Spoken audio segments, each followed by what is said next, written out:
Masih dalam seri pembahasan Tritunggal. Dan dalam pertemuan kali ini kita akan membahas sesuatu yang menurut saya menarik dan menantang. Karena pembahasan seri Tritunggal hari ini mengambil tema tentang Tritunggal dalam PL. Sekali lagi, Tritunggal di dalam PL. Tentu ini menjadi sebuah pertanyaan. Apakah kita bisa melihat kebenaran dari Tritunggal, ajaran Tritunggal di dalam Perjanjian Lama?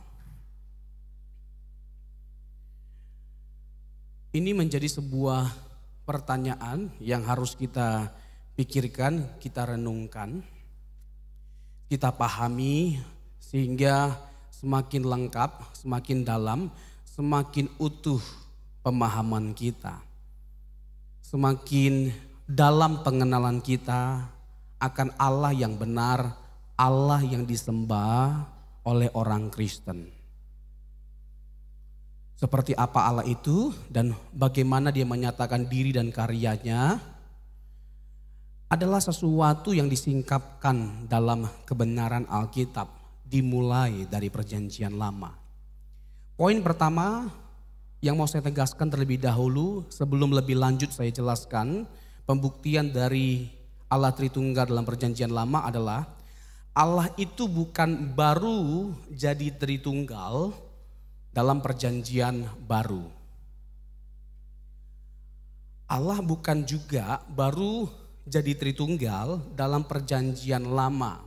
Kalau ditanya apakah ada Tritunggal, ajaran Tritunggal di dalam Perjanjian Lama, absolutely yes. Tapi ada perbedaannya dengan Perjanjian Baru.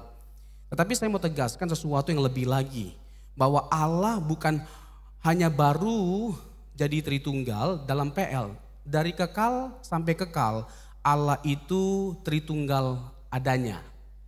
Tetapi Allah yang Tritunggal itu adalah Allah yang menyatakan dirinya secara progresif.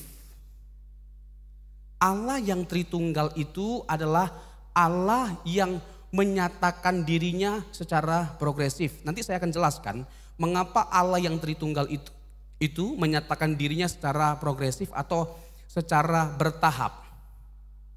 Tentu itu juga terkait dengan kemampuan kita.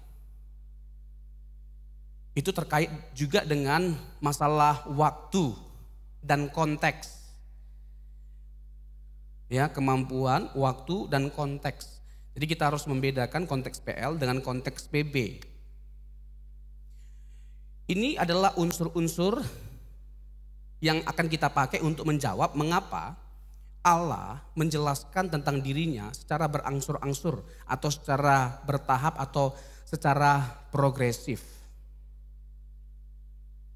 Tetapi mungkin perlu juga saya tegaskan sesuatu yang sudah saya tegaskan atau belum saya tegaskan dalam pertemuan yang sebelumnya. Allah yang benar itu adalah Allah yang Tritunggal. Itu jelas dalam konteks kekristenan. Allah yang sejati adalah Allah yang Tritunggal. Jangan malu, jangan takut kita memproklamirkan iman kita. Betapa sulit pun doktrin Tritunggal itu untuk dipahami atau ditangkap. Kita nggak bisa menafikan bahwa Allah yang benar itu adalah Allah yang Tritunggal.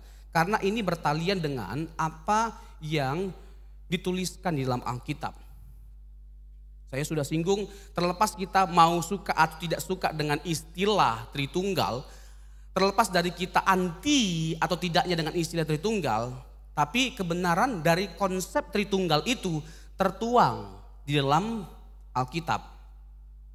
Bahkan di dalam kitab pertama, yaitu Kejadian, di pasal yang pertama, kita sudah bisa melihat adanya indikasi dari Allah yang Tritunggal di sana.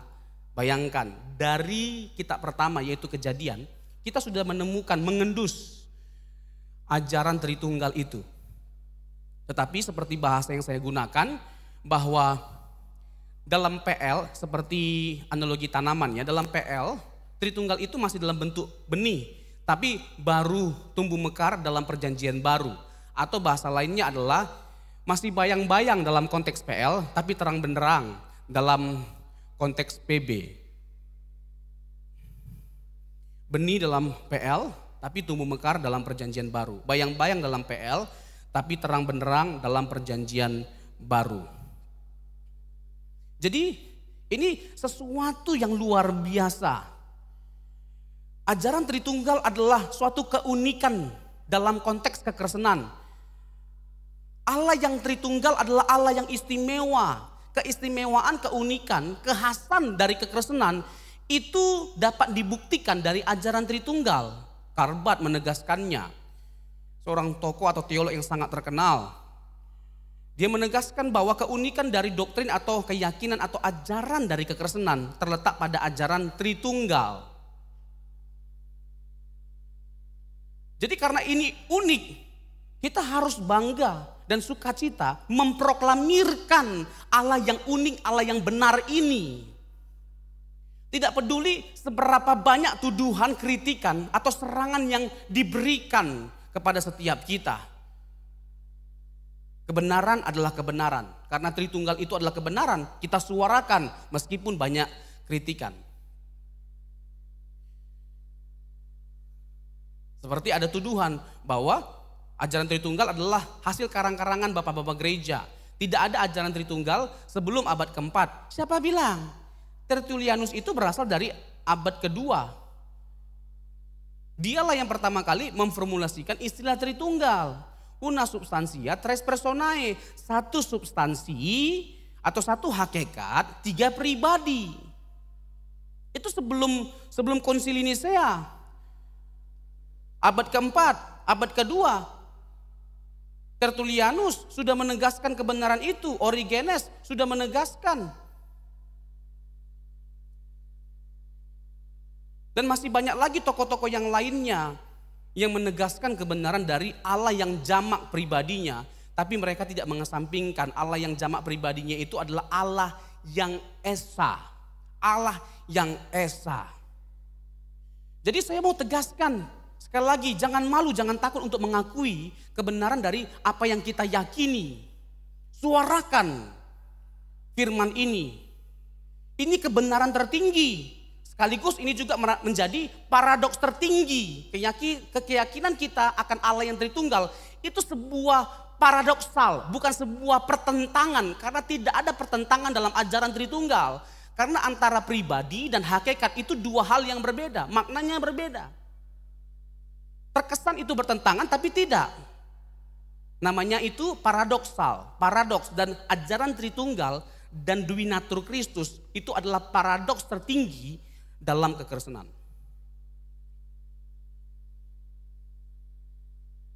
Jadi jelas secara filosofis, secara logis, secara teologis bisa dipertanggungjawabkan.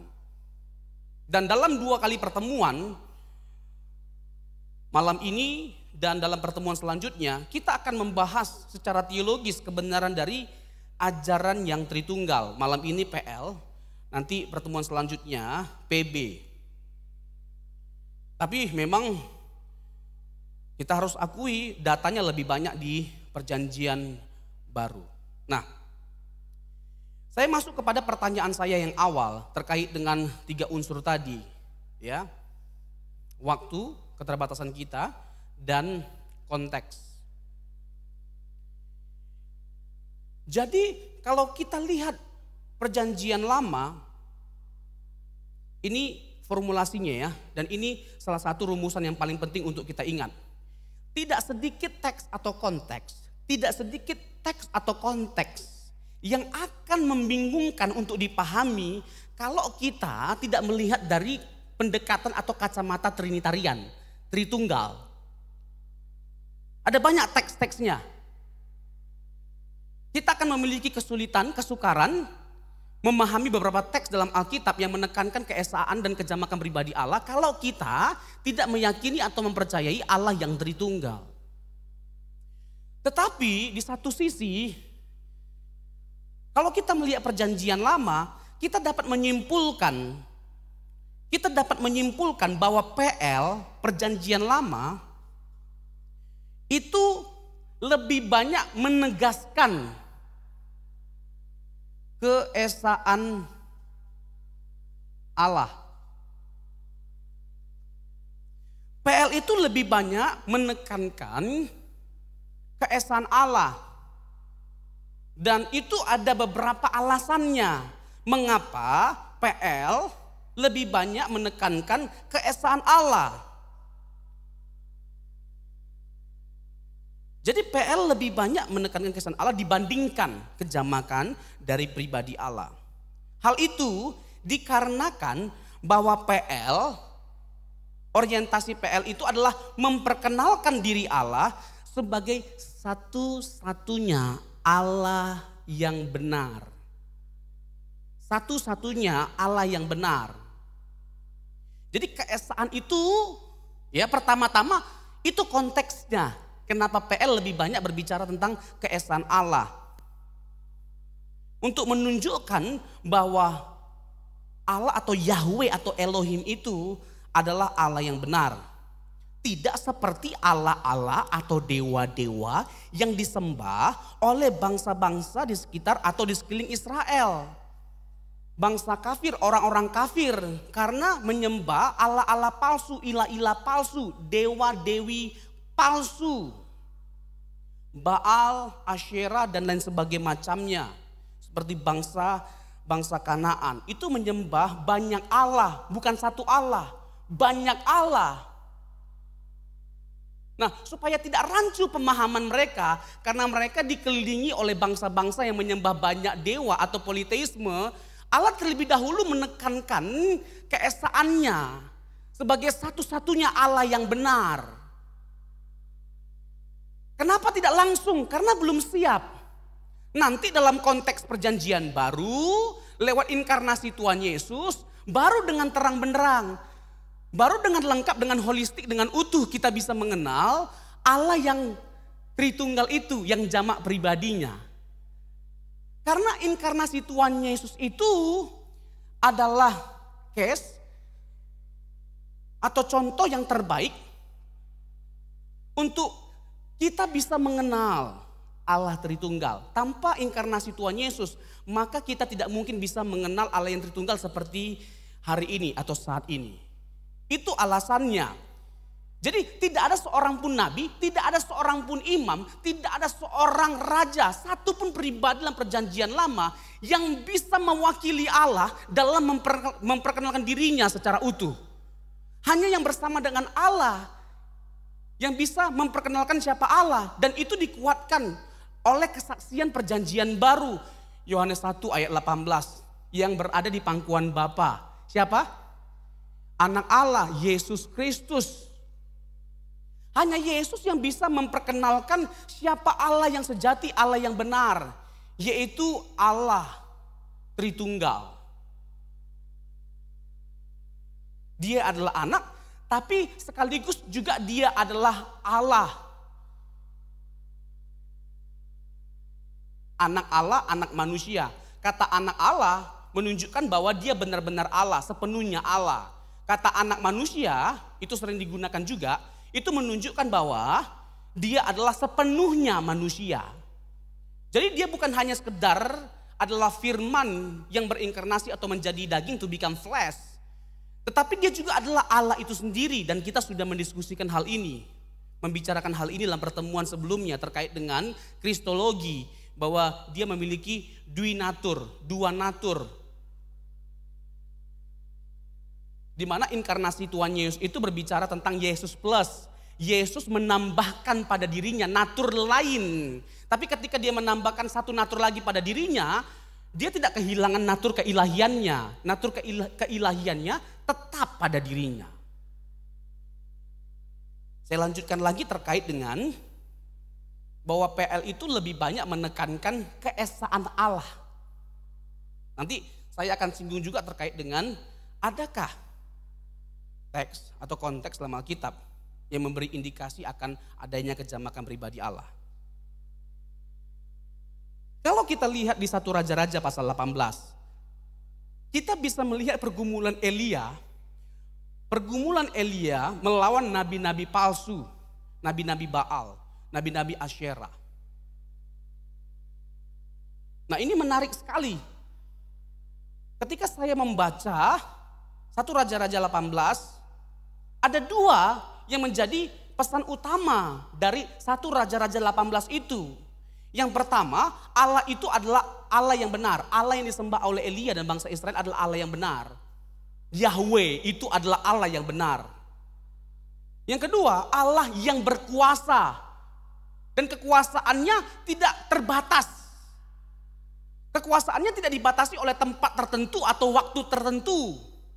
Beyond space and time, melampaui batasan waktu dan ruang. Tidak ada tempat di mana Tuhan tidak berkuasa. Di seluruh tempat, di seluruh jagat raya, kekuasaan Allah itu nyata. Itu pesan yang bisa kita dapatkan dari 1 Raja-Raja pasal yang ke-18 ketika Elia menghadapi nabi-nabi palsu. Kenapa saya katakan ada 2 pesan utama yang disampaikan dalam 1 Raja-Raja 18. Yang pertama, diolok-olok nabi-nabi palsu ketika disuruh mempersembahkan korban. Silakan dikasih 1 ekor lembu, dipersembahkan. Panggil Allahmu, kita buktikan Allah siapa yang benar. Panggil Allahmu, kalau dia Allah yang benar, dia akan menghabiskan persembahan yang kau berikan. Melahap. Terus apa yang mereka lakukan? Ya mereka berdoa, mereka berteriak, berseru memanggil Allahnya, menoreh-noreh. Sampai seperti kerasukan setan mereka memanggil Allahnya. Tapi tidak kunjung dimakan dari pagi sampai sore. Enggak kunjung dimakan persembahan mereka. Lalu apa yang dilakukan oleh Elia? Aduh udah terus lagi teriakkan. Jangan-jangan Allahmu lagi sibuk kakak. Lagi tidur kakak. Coba panggil lagi lebih keras. Atau mungkin dia tuli. Ternyata nggak kunjung dimakan korbannya. Nah ini dia, ngeri kali memang nabi yang satu ini. Mental punya, pemberani, semuanya lah. Lalu dia ambil lembu, dia buat korban. Dan bukan hanya itu, dia ambil air, dia tuangkan air.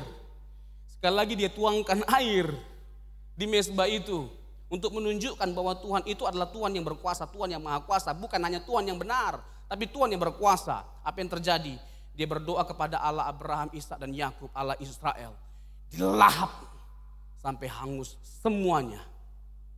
Itu menunjukkan bahwa Allah yang benar itu benar. Allah Yahweh, Allah yang disembah oleh bangsa Israel. Allah Yahweh, itu Allah yang benar. Dengan ketika diserukan namanya, dia mendengarkan. Itu menunjukkan bahwa benar dia Allah yang benar. Allah Yahweh itu Allah yang benar. Yang kedua, Allah yang berkuasa. Ini menarik. Konteks peristiwa itu terjadi di mana? Di Gunung Karmel. Di Gunung Karmel. Dan itu daerah kekuasaan Dewa Baal. Jadi dalam konteks waktu itu, setiap dewa itu punya daerah kekuasaan. Coba, ini Elia menghadapi mereka, nabi palsu itu, di daerah kekuasaan dewanya, di Gunung Karmel. Jadi selain dia mau menunjukkan bahwa Tuhan yang benar itu adalah Yahweh, dia mau menunjukkan bahwa tidak ada batasan kekuasaan dari Allah Yahweh, dimanapun dia berkuasa. Everywhere, every time dia berkuasa. Jadi dia bukan seperti dewa-dewi mereka. Banyak sekali dewanya. Untuk daerah ini dewa ini yang berkuasa.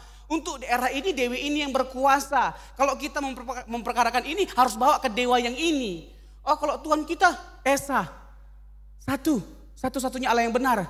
Dan dia cukup bagi setiap kita. Kita gak butuh Tuhan yang lain. Ketika kita menggumuli apapun persoalan kita, datang kepada Allah yang benar, yaitu Yahweh. Yang setuju katakan amin. Jadi keesaan Allah itu dinyatakan, diungkapkan dalam teks-teks PL. Untuk menunjukkan bahwa Yahweh sebagai satu-satunya Allah yang benar.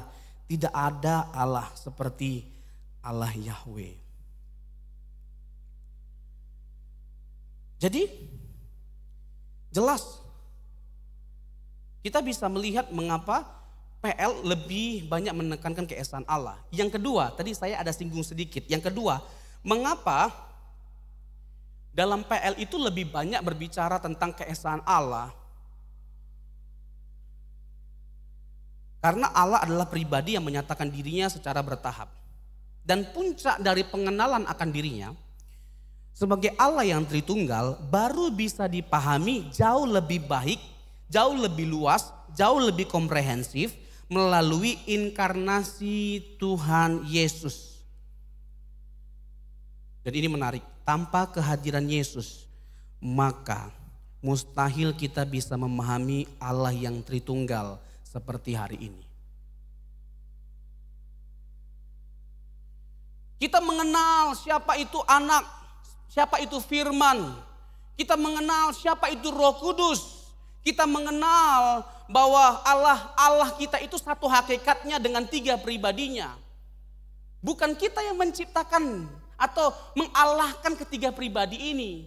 Tetapi Alkitab menyaksikan bahwa ketiga pribadi ini hanya ada 3 pribadi yang memiliki kemuliaan yang sama, hakikat yang sama, sifat-sifat yang sama, karakteristik yang sama. Kalau mereka semua sama dalam hal ini, bagaimana mungkin mereka itu bukan Allah?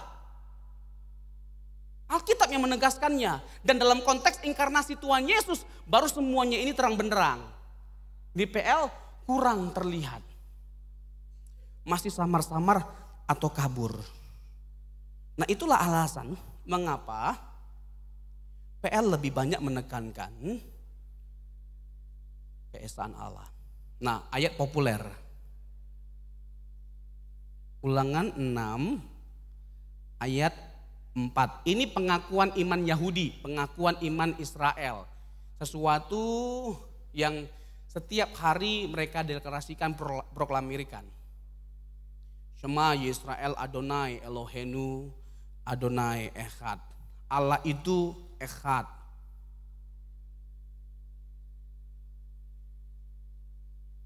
Allah itu Esa.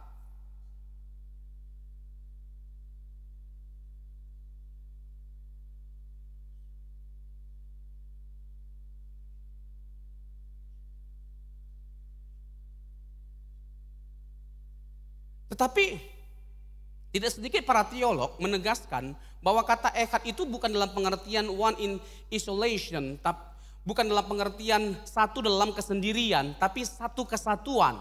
Satu kesatuan. Dalam konteks PL, kita mengetahui bahwa ketika pria dan wanita menikah, mereka disebut menjadi satu, kata echad. 2 pribadi tidak dikatakan menjadi 2, tapi menjadi satu, bersama dalam kesatuan. Jadi echad itu para teolog tidak sedikit yang menegaskan bahwa itu bukan satu dalam kesendirian, tapi satu kesatuan. Tapi itu pro kontra. Ya, ada yang setuju kata echad itu bisa menjadi dasar bukti atau indikasi dari kejamakan pribadi Allah, ada yang tidak setuju. Ya, tapi di ayat yang sama tetap bisa, misalnya ini ya, tidak dipakai kata itu echad, tetap di ayat yang sama bisa kita buktikan kejamakan dari pribadi Allah. Dari kata apa? Dari kata Tuhan dan Allah. Tuhan dan Allah, Yahweh Elohim. Nah, ini dijelaskan oleh Rasul Paulus dalam 1 Korintus 8 ayat 6. 1 Korintus 8 ayat 6 itu merupakan pengakuan iman Kristen. Dalam 1 Korintus 8 ayat yang ke-6, Paulus menekankan kesatuan atau keesaan Allah. Dan juga dalam 1 Korintus 8 ayat 6, Paulus menegaskan kejamakan dari pribadi Allah. Di sana memang tidak ada Roh Kudus.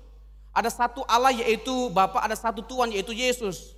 Tetapi di konteks lain Roh Kudus dijelaskan. Misalnya 1 Korintus 12, 13, 14 itu Roh Kudus ditegaskan, dijelaskan oleh Paulus sebagai pribadi dan sebagai Allah. Bukan hanya pribadi, tapi dia adalah Allah.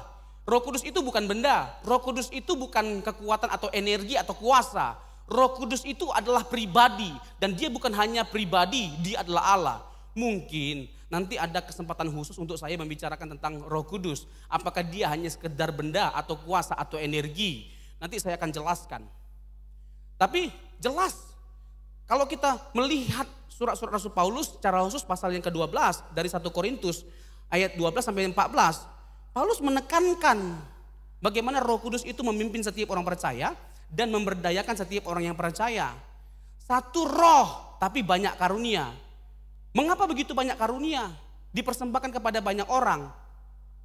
Ada satu roh yang sama, yaitu roh Allah, Roh Kudus yang mengaruniakan semuanya kepada orang banyak.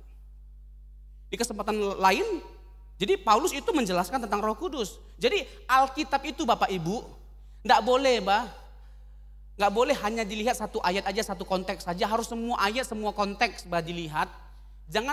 Jangan hanya membangun teologi atau doktrin dengan menggunakan satu ayat saja. Nanti kita terjebak pada bidat. Nah, misalnya ya, orang modalisme pakai ayat Yohanes 10 ayat 30. Aku dan Bapa adalah satu. Nah, kan berarti Yesus dan Bapa itu pribadi yang sama. Nah, konyol. Kita harus melihat secara keseluruhan baru kita bisa mengerti maksud dari Yohanes 10 ayat 30. Aku dan Bapa adalah satu. Dalam pengertian Yunaninya itu tidak menegaskan mereka itu pribadi yang sama. Satu dalam hakikat, satu dalam kehendak, satu dalam misi. Itu maksudnya. Jelas kok Yohanes 10 itu membicarakan ada Bapa dan ada Yesus. Dan dua pribadi ini berbeda. Kalau sampai ngotot kita mengatakan Bapa dan Anak dan Roh Kudus itu pribadi yang sama, hanya menyatakan diri dalam bentuk yang berbeda-beda, hanya satu kesimpulannya, Yesus itu adalah pribadi satu-satunya di dunia yang punya komunikasi yang paling buruk. Paling buruk. Karena apa? Kalau memang Bapa dan Yesus itu pribadi yang sama, ngapain dia berdoa, Pak? Ngapain dia berdoa? Matius 26 ayat 39. Masa dia berdoa sama diri sendiri, Pak? Bisa nangkap? Waktu di Taman Getsemani, waktu disalib, Eloi, Eloi lama sabachthani, God, why have you forsaken me? God, why have you forsaken me? Kok jadi logat India ya? Allahku, mengapa engkau meninggalkan aku? Nah, kalau Bapa itu Yesus, Yesus itu Bapa, masa merasa ditinggalkan dia sama dirinya sendiri, Pak? Konyol, Pak. Yesus dan Bapa itu pasti dua pribadi yang berbeda. Apalagi terkait dengan peristiwa baptisan Yesus. Di tempat yang sama, dalam peristiwa yang sama, ada tiga pribadi yang berbeda-beda datang secara bersamaan. Bapa yang berbicara, Anak yang dibaptis, Roh Kudus turun dalam rupa burung gagak. Merpati, Pak. Dalam rupa burung merpati. Tempat yang sama, waktu yang sama. Ada tiga pribadi yang muncul secara bersamaan. Bagaimana kita mengartikan itu pribadi yang sama semuanya? Itu beda-beda, Pak. Boleh Pak bodoh, jangan sempurna, tapi sempurna kali Pak bodohnya. Itu modalisme konyol, sabelinisme konyol. Jadi Alkitab itu harus dibaca secara whole, secara holistik, secara utuh, secara komprehensif. Gak boleh teologi hanya dibangun atas dasar satu ayat, satu konteks, satu kitab. Harus melihat secara keseluruhan, seluruh teks, seluruh konteks, seluruh kitab. Baru kita membangun satu teologi. Kita harus melihat dan membangun atau mengharmonisasikan keseluruhan atau kekayaan teks-teks Alkitab dalam kita membangun sebuah pengajaran. Baru kita bisa menghasilkan satu ajaran yang kokoh, satu ajaran yang kuat, yang tak tergoyahkan seperti ajaran Tritunggal. Ini ajaran yang tidak tergoncangkan, tidak tergoyahkan oleh apapun dan siapapun.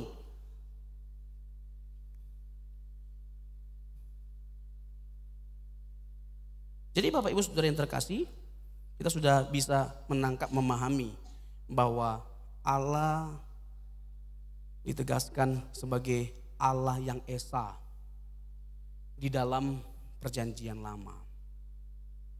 Nanti saya akan jelaskan lagi. terkait dengan hal ini. Nah, saya masuk kepada apakah ada indikasi yang menunjukkan bahwa Allah itu jamak pribadinya? Apakah perjanjian lama ada teks-teks yang membicarakan dari kejamakan pribadi Allah? Allah PL adalah Allah yang sempurna. Walaupun tidak dinyatakan secara penuh pengenalannya. Karena demikian permasalahannya, maka tidak heran bahwa banyak hal di PL hanya bisa dipahami dalam terang doktrin Trinitas sebagai contoh. Nah ini dia. Kejadian 1 ayat 1 sampai 3. Kejadian 1 ayat 1 sampai 3.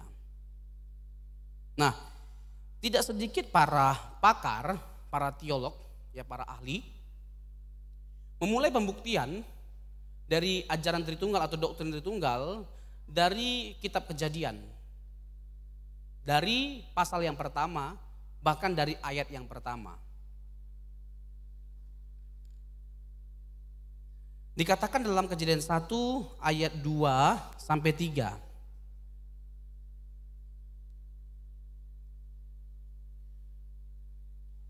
Kejadian 1 ayat 1 sampai yang ketiga dikatakan demikian. Pada mulanya Allah menciptakan langit dan bumi. Bumi belum berbentuk dan kosong, gelap gulita menutupi samudra raya, dan roh Allah melayang-layang di atas permukaan air. Berfirmanlah Allah, jadilah terang, lalu terang itu jadi. Kata Allah dalam Kejadian 1 ayat 1, dalam bahasa Ibraninya Elohim. Nah para pakar sering ya meletakkan dasar dari ajaran Tritunggal pada kata ini.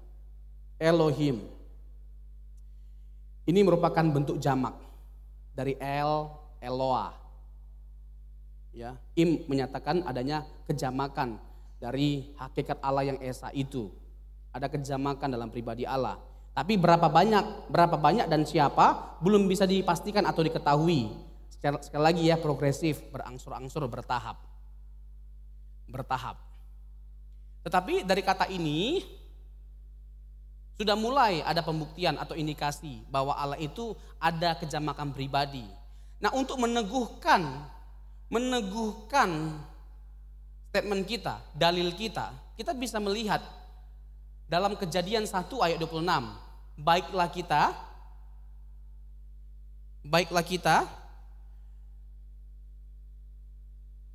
menjadikan manusia menurut gambar dan rupa kita supaya mereka berkuasa atas ikan-ikan di laut dan burung-burung di udara dan atas ternak dan atas seluruh bumi dan atas segala binatang melata yang merayap. Jadi ada diskusi, ada permufakatan dari Allah kita yang jamak pribadinya itu tentang bagaimana melakukan sesuatu, yaitu menciptakan manusia, bara, menciptakan manusia. Kata ini pakai itu unik, bara, menciptakan sesuatu yang dari ketiadaan, dari tidak ada menjadi ada. Dan itu hanya Allah yang bisa melakukannya. Jadi Allah menciptakan sesuatu dari ketiadaan. Sekali lagi, itu dikerjakan oleh Allah yang jamak pribadinya. Nah kata kita di sini mendukung keyakinan kita bahwa Elohim itu adalah kata yang mengindikasikan ada kejamakan dalam pribadi Allah.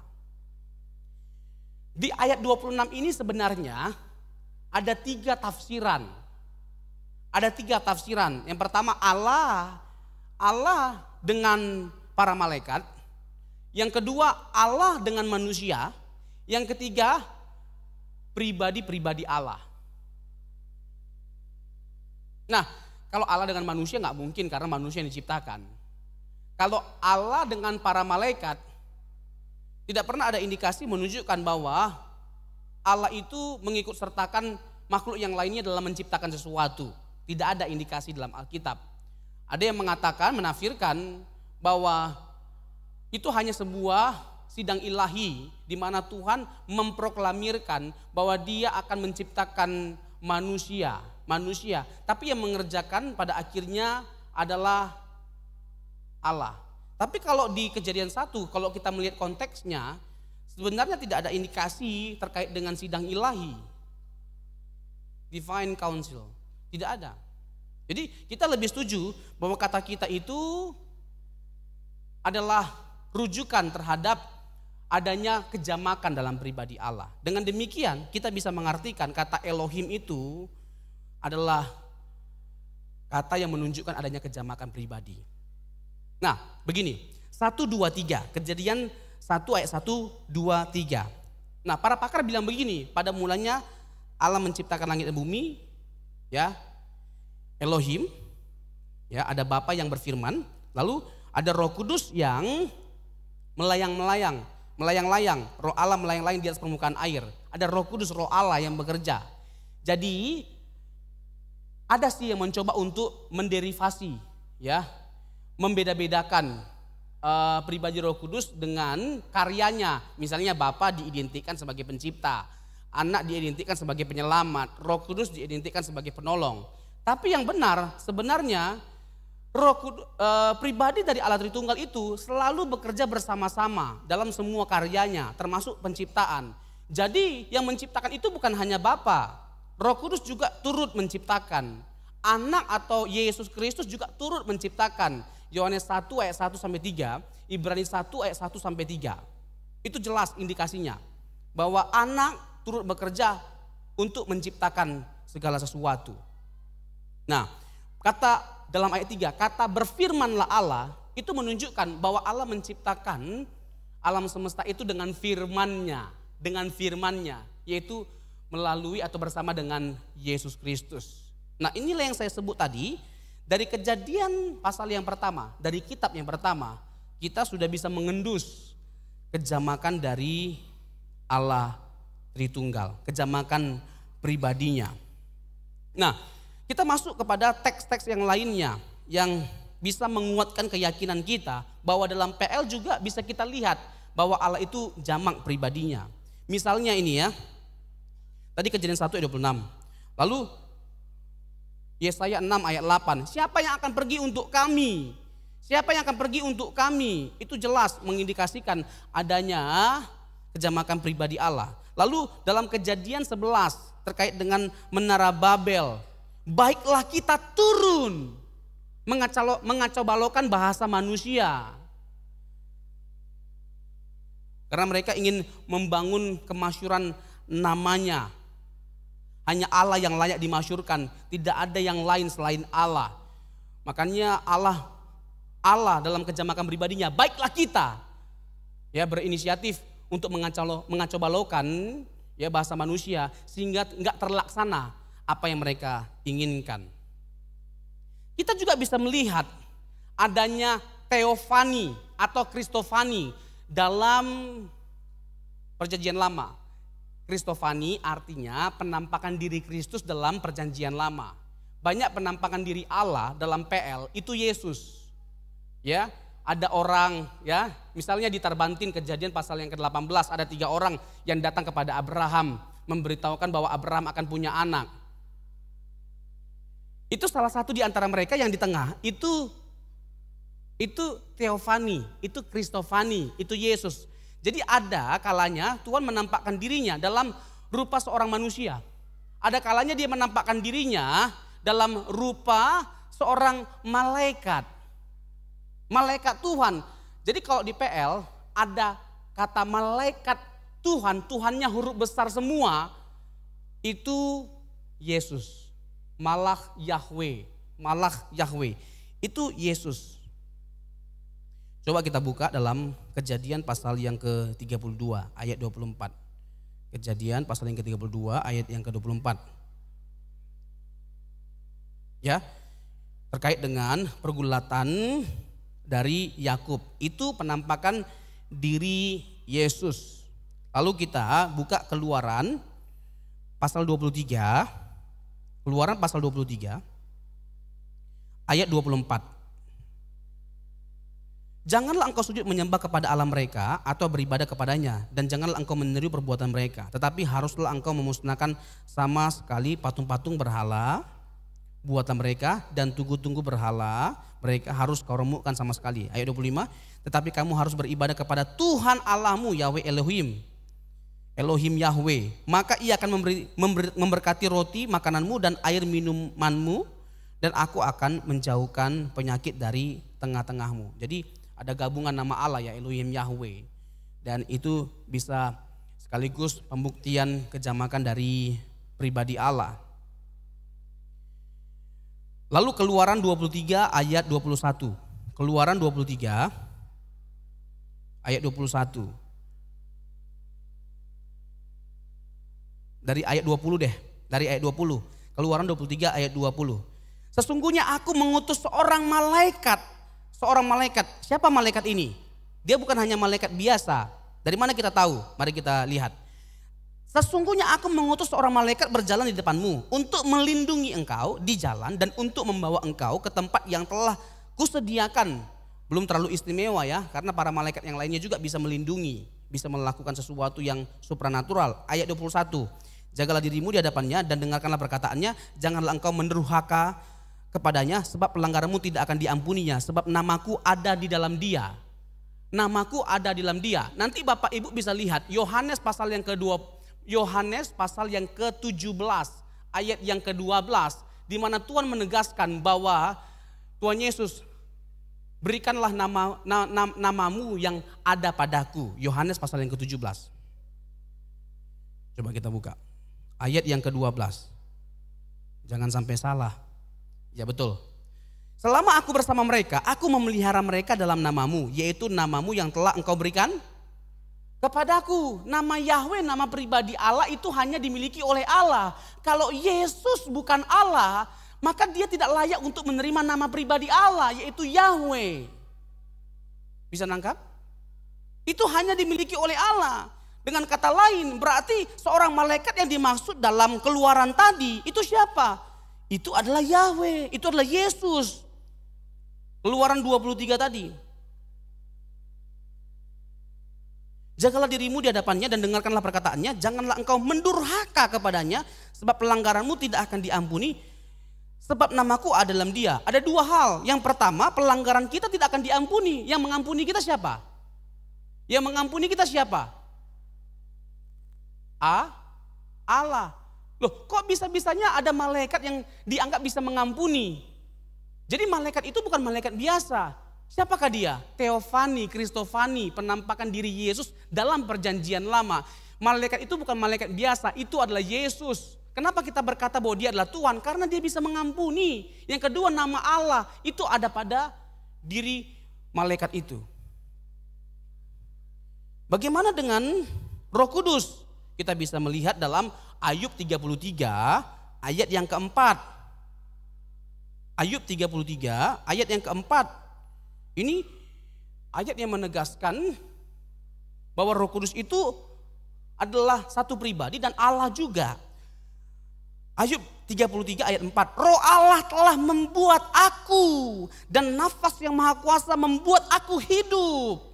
Roh Allah itu siapa? Roh Kudus. Roh Kudus ikut enggak dalam karya penciptaan? Ikut, ini ayatnya. Jadi bukan hanya Bapa saja yang bekerja untuk menciptakan alam semesta. Yesus juga ikut, Roh Kudus juga ikut. Roh Kudus itu memiliki sifat, karakteristik dan kemuliaan yang sama seperti yang dimiliki oleh Bapa dan Anak. Jadi orang percaya di PL mengetahui bahwa Allah itu Esa. Yang kedua, tetapi malaikat Allah ya yang diutus oleh Allah itu juga adalah Allah. Juga terdapat pengenalan yang jelas akan kehadiran Allah Roh Kudus dalam perjanjian lama ya, yang menekankan keilahiannya, kemahakuasaannya.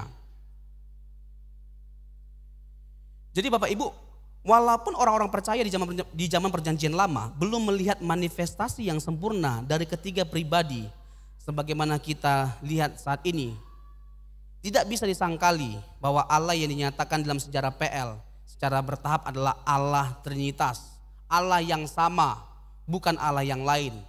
Perbedaannya terletak pada pengenalannya yang bertahap. Itu Allah yang sama, bukan Allah yang berbeda. Ya, perbedaannya terletak pada secara bertahap dia memperkenalkan dirinya.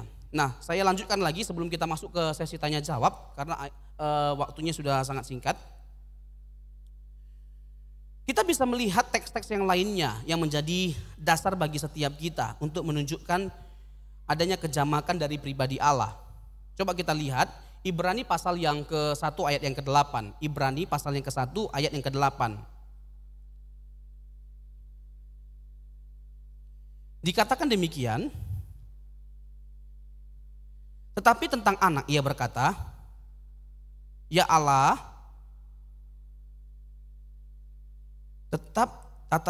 tetapi tentang anak ia berkata, tatamu ya Allah tetap untuk seterusnya dan selamanya, dan tongkat kerajaanmu adalah tongkat kebenaran. Ini sesuatu yang dikutip oleh penulis kitab Ibrani dari PL. Dari mana? Mazmur 45 ayat 7 dan 8. Mazmur 45 ayat 7 dan 8. Orang-orang monoteisme ketat itu begini. Allah itu satu hakikat dan satu pribadi. Bukan hanya sekedar hakikatnya yang satu, tapi pribadinya juga satu. Pribadinya gak banyak, hanya satu. Kalau begitu, mereka akan kebingungan membaca ayat ini. Mazmur 45 ayat 7 dan 8. Kebingungan bagaimana mengartikan ayat itu. Yang menegaskan bahwa Allah gitu loh. Tetapi tentang anak ia berkata, tatamu ya Allah. Kok Allah memuji Allah? Allah berbicara kepada Allah. Ayat ini hanya bisa diterima, dipahami kalau kita meyakini Allah itu Tritunggal. Sama orang Sabellianisme juga akan kebingungan, modalisme, Jesus only, hanya Yesus. Itu akan kebingungan membaca ayat ini. Mengartikan ayat ini.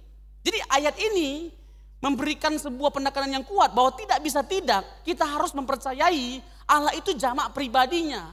Terlepas kita terbatas untuk menangkapnya nanti dulu. The truth is truth, kebenaran adalah kebenaran, suarakan. Toh kita bisa melihat kok banyak teks, bertaburan teks dalam Alkitab yang menegaskan keesaan dan kejamakan dari pribadi Allah. Masuk ke Mazmur pasal yang ke-110. Mazmur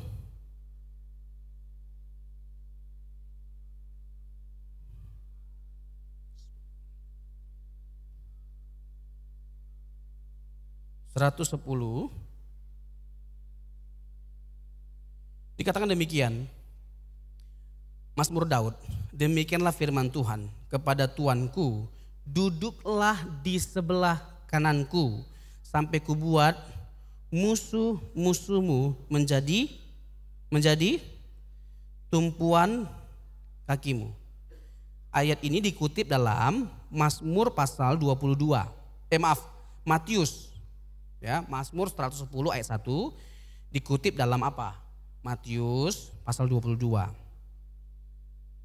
Matius pasal 22 ayat yang ke-41. Lebih tepatnya ayat 46 ya, ayat 41 sampai 46. Tapi kita bisa langsung saja merujuk kepada ayat 44. Tuhan telah berfirman kepada Tuhanku, Tuhan telah berfirman kepada Tuanku, duduklah di sebelah kananku sampai musuh-musuhmu kutaruh di bawah kakimu. Jadi orang Israel itu menolak Yesus sebagai Mesias, menolak prainkarnasi Tuhan Yesus. Padahal di perjanjian lama, Daud sendiri sebelum mereka ada, yang menolak Yesus itu di perjanjian baru, sebelum mereka ada, Daud sudah mengakui dia bahwa Mesias itu adalah Tuhannya. Mesias itu adalah Tuhannya. Dia bukan hanya mengakui bahwa Yesus itu adalah Mesias, tapi dia mengakui bahwa Mesias itu adalah Tuhannya. Itu yang pertama. Yang kedua, Tuhanku berkata kepada Tuanku. Lagi-lagi, modalisme, sabellianisme, sama monoteisme ketat. Itu nggak bisa menjelaskan ayat ini. Bagaimana menjelaskan ayat ini kalau kita menolak Trinitarian, Tritunggal? Allah itu jamak pribadinya. It is very clear.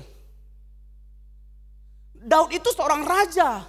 Tapi dia mengakui ada raja di atas segala raja yang dia sebut sebagai apa? Tuanku. Dia mengabdi, menghormati Tuanku itu.